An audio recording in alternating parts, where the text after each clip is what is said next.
Hello, hello. Here we are once again with some ASMR chemistry.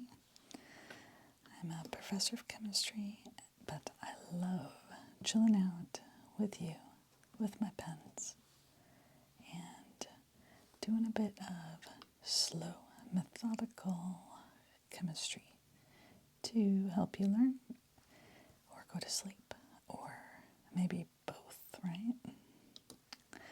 So let's see, I'm going to be choosing my color for today. I have these fountain pens that I love to use, but I also wanted to show you my inks. This is a deep black ink, Pearl Noir it's called. This is my newest one. This is a deep purple. And I really like this marine color. Here's what it looks like in the pen. Beautiful, beautiful, beautiful blue. And this lovely red.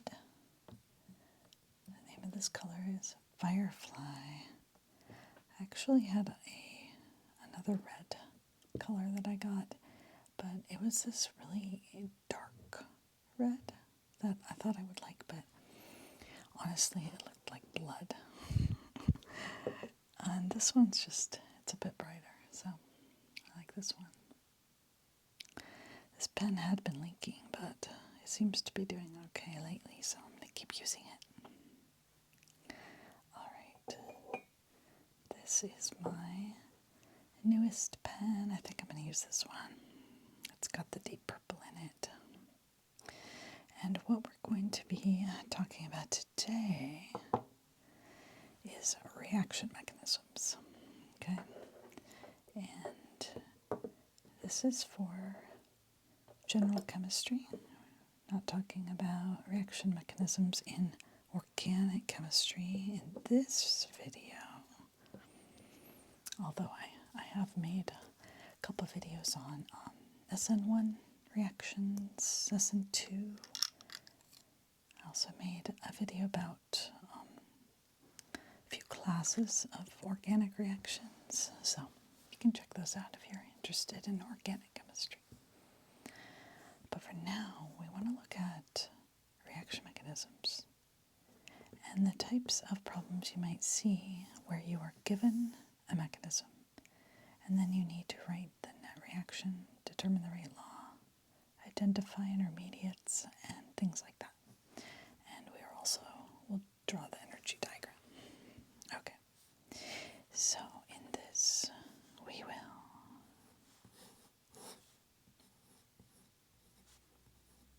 a nice purple, I really like it.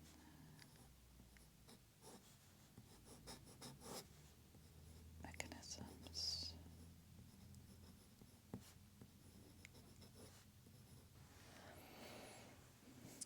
And so here is an example. Okay, we're going to start out with, I'm really feeling like the black pen right now. I don't know why. Switch over. I'll probably go through a few different colors today. That's what I'm feeling. Okay. Here's our mechanism. Okay. So mechanisms are proposed after one goes into the lab and collects rate data and determines the rate law. From that, you can then propose a mechanism. So here's a proposed mechanism, okay, where there's step 1, NO2 reacts with Cl2. Okay, so there is a rate constant that is associated with this step, and we are going to call it K and then subscript 1. so when this intermediate, I'm sorry, I don't know why I said intermediate.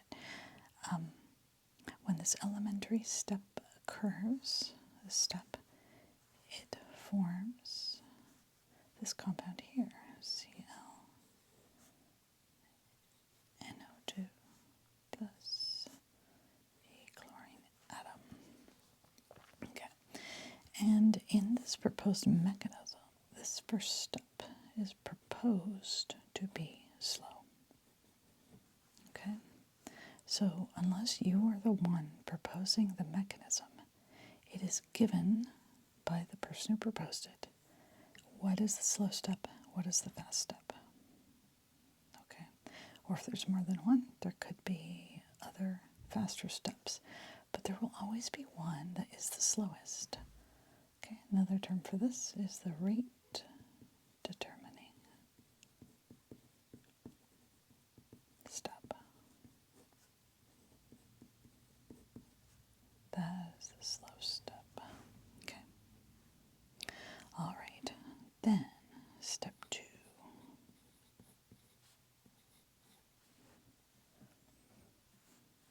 NO2 collides with the Cl atom. This is step 2. So this is the rate constant associated with step 2. So subscript 2. And forms ClNO2.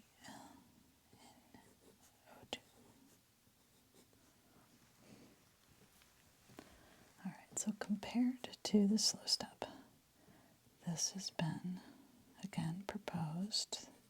This is the fast step. Okay, so this is all given. All right, and now we are going to answer the questions that are asked of us. The first one is, what is the net reaction? Okay, so the net reaction,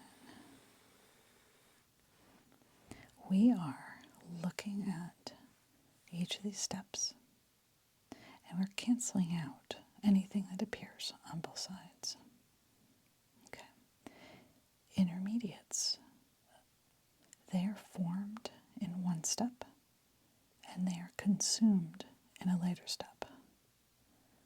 All right, so they appear, we can't control them, they appear naturally by virtue of the reactivity of the molecules involved, but they appear and then they disappear, and hence they get canceled out.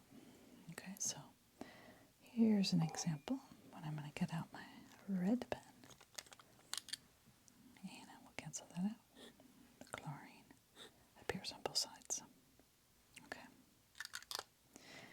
that is the only intermediate that I'm seeing.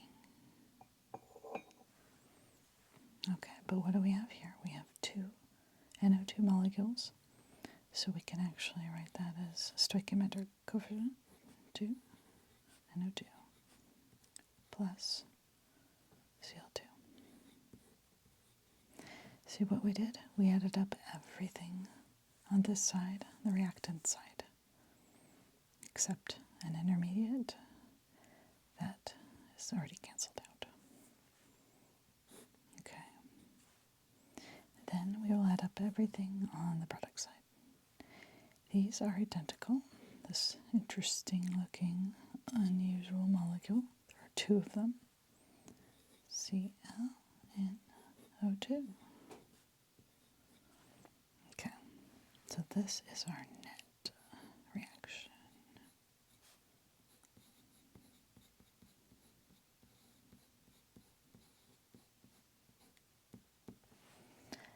Next, what we want to do is identify the intermediates. Okay, we did that.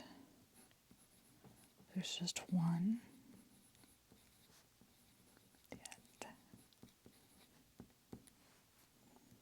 Cl atom. Okay.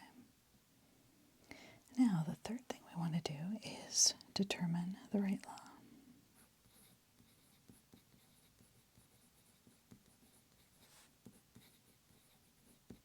Okay. This is from the mechanism.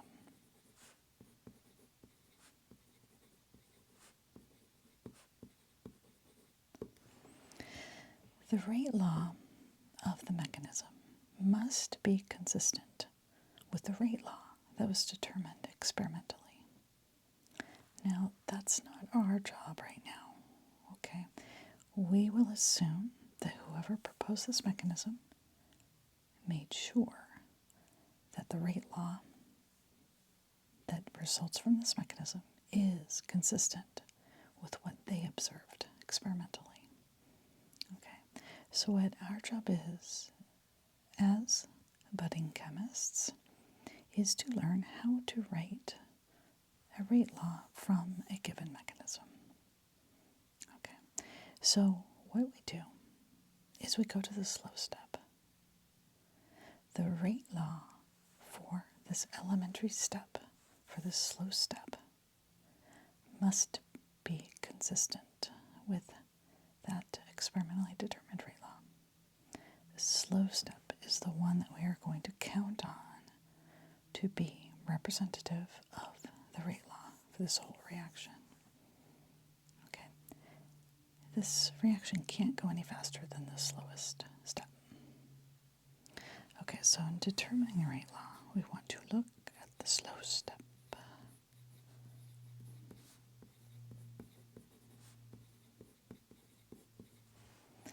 And we can write the rate law directly from it, but there are some rules we have to abide by. Okay, the final result of our rate law may only contain reactants, which is honestly the most common thing to see in a rate law, but you can actually have products.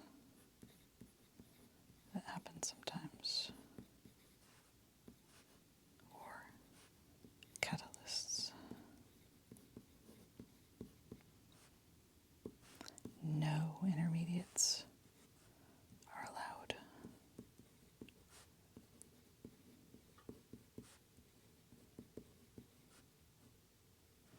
Okay, so we are going to write the rate law directly from the slow step and see how it looks. Okay, so elementary steps, because they represent what is happening on the molecular scale, we are actually looking at the molecules that are colliding, that are changing.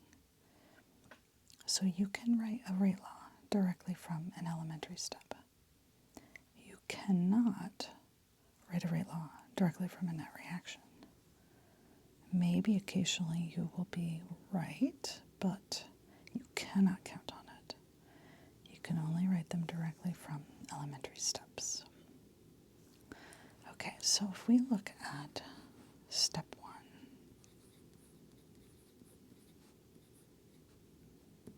we can write what I call a mini rate law. And when I say mini rate law, I mean it's the rate law based on the elementary step. And so we could say, okay, for that first step, that rate is equal to the rate constant for that step, K1, times concentration of anything that's on the reactant side. These two reactants in this case, NO2 and Cl2. Okay. So now we can look at this and say, all right, is there anything wrong with this in terms of this rule that I just laid out here? Does it only contain reactants, products, or catalyst? Yeah, these are reactants that appear in the net reaction. So we're actually good to go. And if we want, we can rewrite this generically as just the rate, the overall rate, with a rate constant. And here's our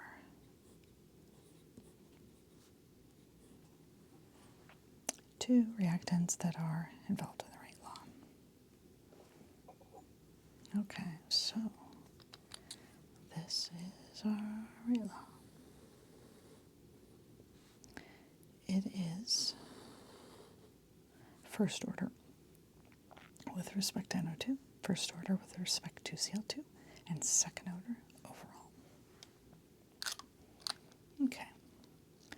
There is something else that we could do with this mechanism, and that is we could write out the energy diagram.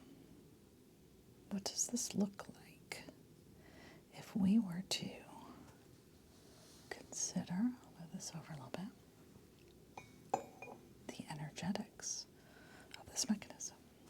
Okay, so let's do that over here so we can keep our eye on the mechanism. Okay, and consider that it has two steps. Now, energetically, I am unsure, and I can't really tell by looking at it, which side thermodynamically is more stable. So I'm just going to assume they're similarly stable. So what I'm saying there is that this is reactants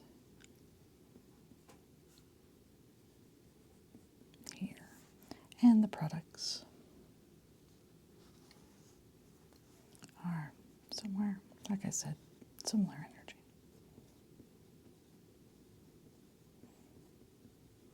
Okay, so this is the thermodynamic realm. We're looking at energy, and this is the reaction that we are following. Okay, but we're interested in the kinetic realm, and there are two steps, and we see that an intermediate is formed. And so what that means on this energy diagram is that there is an initial step, a slow step. That means there is a large energy barrier. And then it goes down, and there is a minimum here. This is where there's some stability, where there's an intermediate. Okay. Then there's a fast step. So there's a smaller barrier that still exists, and then it goes down and forms the products. Okay, so here are the reactants, here are the products.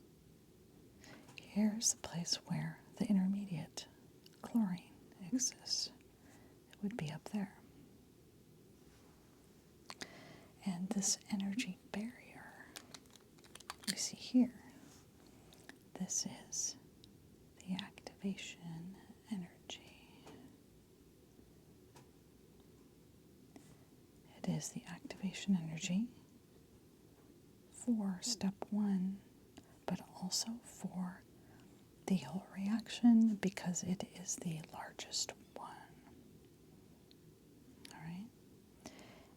Now this would be the activation energy for step two. And this is, how about if we put activation energy, I'll put sub 2 there, and this is sub 1. Okay?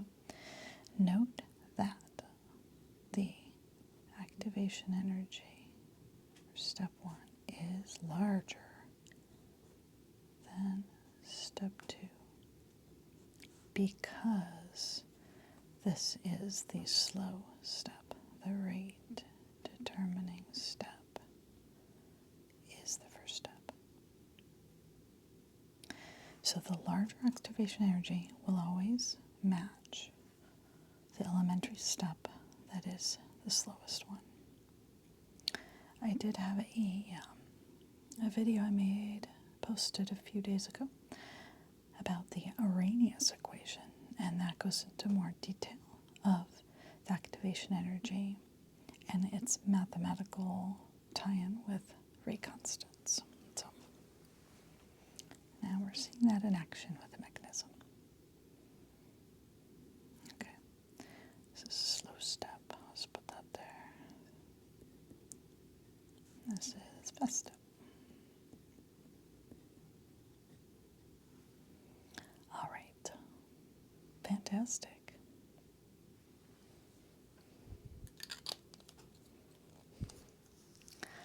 All right, I have another example that I would love to do with you.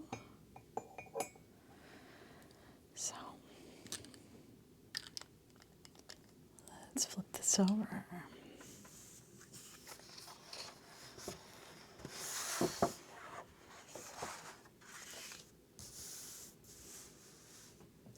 Okay. All right, we are going to stick with this topic of reaction mechanisms, okay? And this will be more of a kind of assessing different possibilities for mechanisms, okay? And what we're going to do is we are going to compare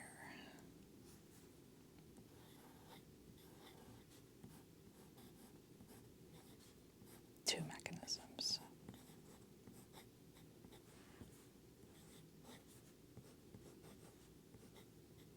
All right.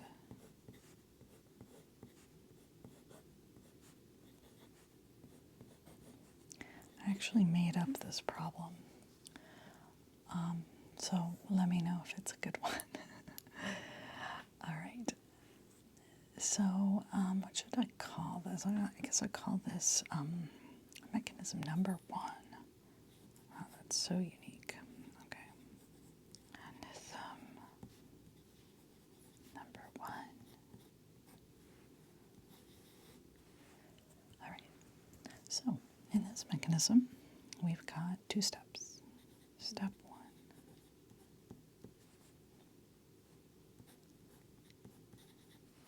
AB plus AB.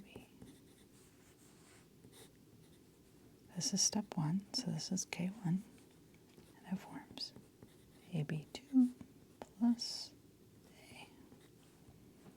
All right, this is the slow step. Then, step 2. We've got AB2 plus C. There's K2. And this forms a molecule called AB. Whoops, I forgot the 2. AB2C.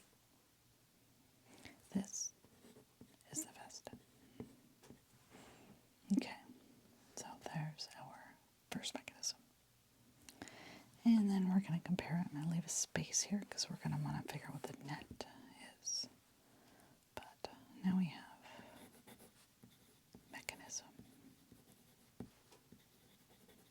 number 2. This is now a 3-step mechanism. Okay. We've got step 1 here. AB breaks apart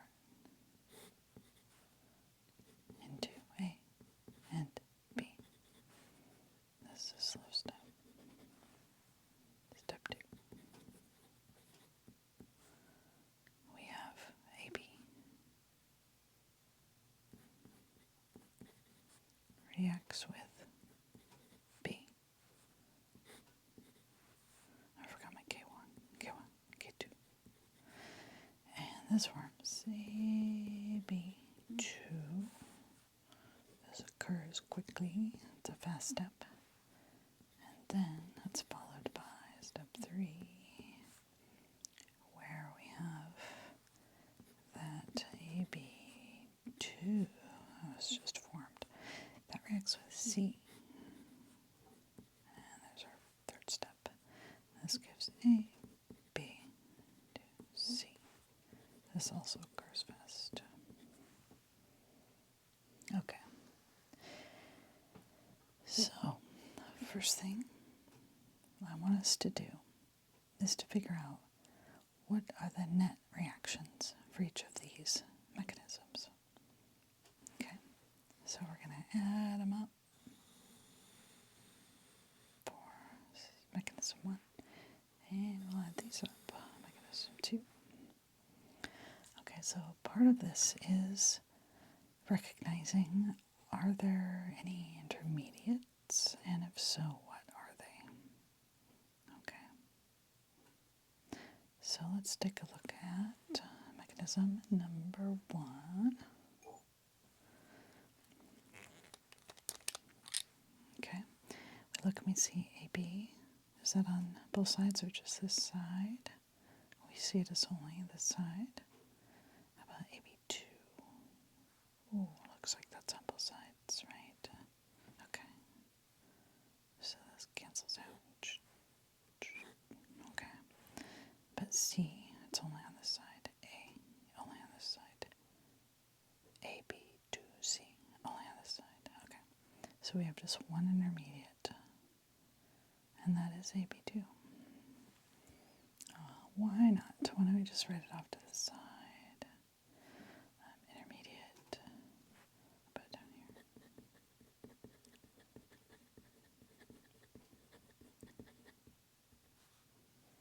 Is AB2. Okay. How about the net reaction? What do we got here? We have 2 of these ABs, so stoichiometrically speaking, we got 2 there. 2AB reacts with C and forms AB2C plus A. Okay. Make sure that's balanced, yeah. Okay. All right, here's the net for this one. All right. All right, how about this mechanism too? There's more going on here. Let's take a look. Okay, we've got AB only occurs on this side. There's 2 of them. A only occurs on this side. How about B? B appears on both sides. Okay, so it's going to cancel out. All right, let's see what else we have. AB2. Ooh, AB2 appears on both sides also. C, it's only on this side. AB2C, only on this side. Okay, so it looks like we have 2 intermediates in this mechanism. Remember, intermediates, they appear as a product in an earlier step, and then they disappear in a later step. So it looks like B appears in step 1, disappears step 2. AB2 appears in step 2, disappears in step 3. Okay, so our intermediates.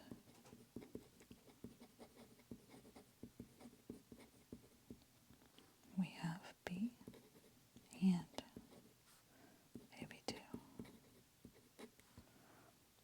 All right. This is fun. I love mechanisms. It's so fun.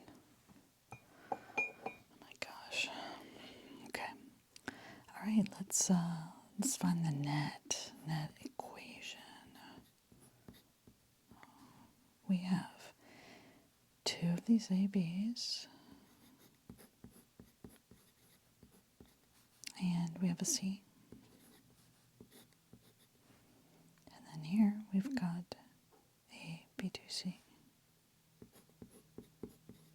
B2C plus A. I could have put in the A first, by the way. It doesn't matter. Okay, would you look at this? Compare the net reaction of these 2 mechanisms. They are identical, right? So here is a case where there are 2 possible mechanisms for a net reaction. And guess what? There are even more than what I have here. Okay, now of course this is a hypothetical. I'm made up with A's and B's and things like that, but it also holds true for actual chemical reactions. So this is one of the reasons why you can never prove a mechanism. You can only disprove a mechanism because there's so many mechanisms that are possible. Okay, and it's possible you haven't thought of the one that actually happens. And as a mechanistic chemist, it is then your job to go into the lab and try to disprove yourself. Okay, and try to collect as much evidence as you can, such as trying to detect intermediates. For example, if you were able to detect an intermediate, AB2, you actually would not be necessarily proving that this is the correct one, because perhaps your instrumentation just wasn't able to detect B, and you just hadn't found it yet. But someone else in another lab across the world, maybe they have a different instrument that is able to detect B, and then they would provide evidence for this mechanism. So it takes a lot of work to propose a mechanism and to be able to provide a lot of evidence to support your mechanism. Okay, so let's look at what else we want to do. We've written the net reactions. We have identified the intermediates. Now let's write the rate laws for each of these. Okay, let's look at the rate law for mechanism 1. Okay, so remember we always base it on the slow step. Okay, so where did I get my marine blue?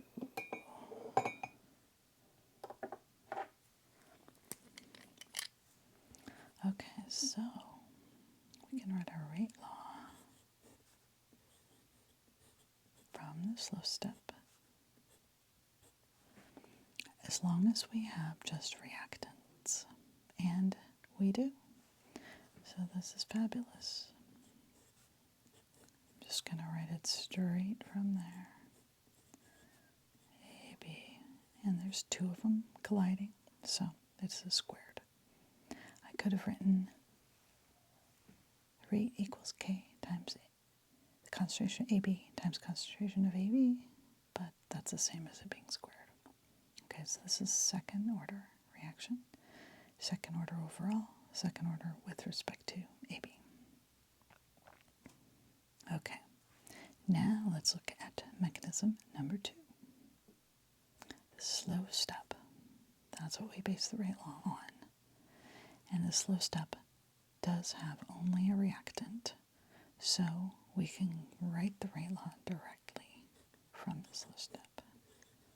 That is rate equals K times concentration of AB. All right, so what this is telling us is that whoever goes into the lab, studies this reaction, if they find that it follows first order kinetics, that would support mechanism 2. If they find that this reaction follows second order kinetics, then that supports mechanism number 1. Okay. What else? I think drawing the energy diagrams might be a good way to wrap these up. So let's see.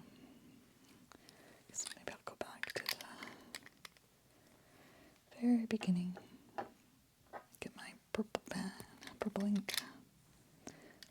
This is my new fountain pen. It has this sort of bronze colored nib instead of the silver colored. Okay, so let's see if I have enough room here. I'm not seeing enough room. Maybe if I do this. Okay, I just want to make sure we see that mechanism 1 has 2 steps and the first step is slow. Okay, so this will look very similar to the first example I did in this video. Following the reaction, here's energy. And we would expect to see 2 active activation energies, one for each step. And the first one will be larger. Okay, reactants, products. Here's our intermediate. These are transition states, sometimes shown with double daggers.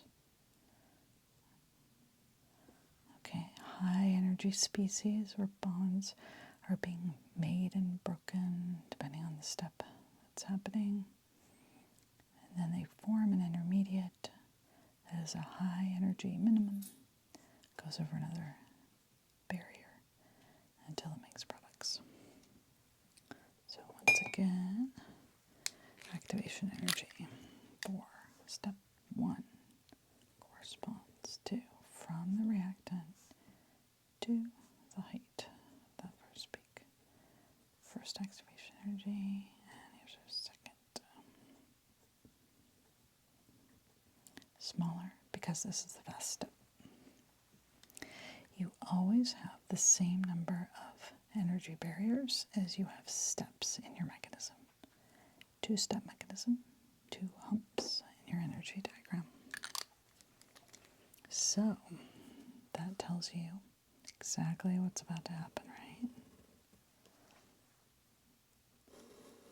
Now we're looking at this reaction based on this mechanism, this 3-step mechanism. It's still true that the first step is the slow step, right? So we start out, we have a big energy barrier at the beginning, and then we go down, we form an intermediate, and then there's another barrier. Now at this point, we don't know the relative heights of these steps, okay, but this is a good estimate. And the main point is that the largest activation energy coincides with the step that is the slowest step. Okay, so reactants, products. And now we have these activation energies. Slow step, so it's the largest one, right? First activation energy, slow. Okay, second activation energy, smaller. Third, also smaller. I made these roughly the same size because, again, all we know is they're both fast. We don't know their relative rates. So we've just acknowledged that they're both smaller than the slow step. Okay. All right. So if you were to get a problem like this, you're trying to solve, and the question was asking you which one of these is correct, you would need to have the experimental evidence. You would presumably be told either that it was observed to be a second-order reaction or a first-order reaction. And then you would say, for example, if it was determined to follow first-order kinetics, you would say mechanism 2 is supported by the experimental evidence that says it's first order. You would not say, we have just proven mechanism 2. You don't use the word prove. All right? You just say the data support mechanism 2. Again, if it were determined to be first order. Okay. Well, I hope that's helpful for you. We went through a lot of concepts in this video with mechanisms. Went through a few different types, and once again, this problem here, I created this somewhat out of the blue, and let me know if it's helpful. I kind of like it. Maybe if I create a homework problem or something out of this, I'll actually say the chemists went into the lab and they determined it was second order or first order and which one is right. And so then my students would have to go through these steps and also tell which one was supported, which mechanism is supported by the data. So I am pondering that. I better get to it though, because I am going to be giving them a homework set pretty soon. So I gotta get busy. All right, well, in the meantime, I so much appreciate that you are here. I am very deeply appreciative of the amazing comments that I get from so many of you. I feel just so blessed that this channel has little to no trolls or anyone saying anything negative. I think in the past 2 years, maybe I had one person say that this was boring, and it did not insult me at all. And I'm like, wow, if that's the worst anyone has to say, that's like amazing. And also, I get a little bit pleased if someone is like, oh, this made me fall asleep. And I'm like, oh, wow, that's awesome. If someone is falling asleep to this, that's just the best thing ever. But also, if someone is watching this and learning from it, that's even better. I just feel like it's a win-win on this channel. So I'm loving it, and I will keep creating videos for you. I will keep posting. I will keep supporting you. So do continue to also give me requests, things that you would like to see. You'd like to see me teach or do or anything else. I appreciate you.